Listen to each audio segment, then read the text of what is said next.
Wherever you go, whatever you do, throw a little at it. Omax, Vest and Briefs.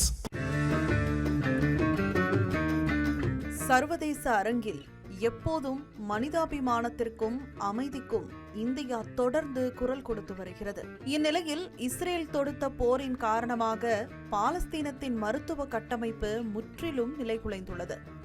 மிகவும் நெருக்கடியான இந்த சூழலில் பாலஸ்தீனத்திற்கு ஆதரவாக இந்தியா மீண்டும் நட்பு கரத்தை நீட்டியுள்ளது. பாலஸ்தீன மக்களின் வாழ்வாதாரத்தை மீட்கும் வகையில் இந்தியா மாபெரும் 3 திட்டங்களை அறிவித்துள்ளது. பெல்ஜியம் தலைநகர் பிரசல்ஸில் நடைபெற்ற பாலஸ்தீன நன்கொடையாளர் குழு கூட்டத்தில் இந்திய வெளியுறவுத்துறை அமைச்சர் ஜெய்சங்கர் இத்திட்டங்களை அறிவித்தார்.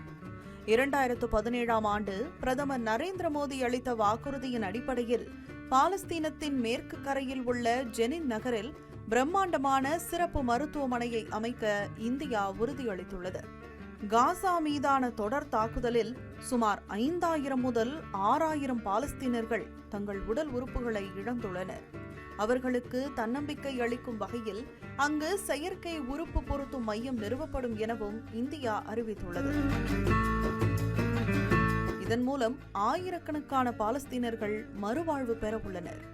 இஸ்ரேல் போரால் காசாவின் ஒட்டுமொத்த பொருளாதாரமும் முடங்கியுள்ள நிலையில் பாலஸ்தீன இளைஞர்களின் எதிர்காலத்தை கருத்தில் கொண்டு இந்தியா ஒரு தொலைநோக்கு திட்டத்தை வகுத்துள்ளது. அங்குள்ள இளைஞர்களுக்கு வாழ்வாதாரத்தையும் வேலைவாய்ப்பையும் வழங்கும் நோக்குடன் தொழில்நுட்ப பயிற்சி நிறுவனத்தை இந்தியா அமைக்க உள்ளது. தொழிற்கல்வி மற்றும் தொழில்நுட்பத் துறையில் இந்தியா கொண்டுள்ள உலகளாவிய நிபுணத்துவத்தை கொண்டு பாலஸ்தீன இளைஞர்களுக்கு பல்வேறு வேலைவாய்ப்பு திறன் பயிற்சிகள் வழங்கப்பட உள்ளன. இது தவிர பாலஸ்தீன அகதிகளுக்கான ஐக்கிய நாடுகள் நிவாரண மற்றும் பணி முகமைக்கு இந்தியா $5 மில்லியன் நிதியுதவி அளிப்பதாக அண்மையில் உறுதியளித்தது. இந்த மனிதாபிமான திட்டங்களை இந்தியாவிற்கான பாலஸ்தீன தூதர் அப்துல்லா எம் அபு ஷாவேஷ் வரவேற்றுள்ளார். காசாவின் சுகாதார சேவைகளை வலுப்படுத்துவதிலும் பொருளாதாரத்தை மீட்பதிலும் இந்திய அரசு அறிவித்துள்ள திட்டங்கள் மிகவும் முக்கியத்துவம் வாய்ந்தவை என்று பாராட்டியுள்ளார்.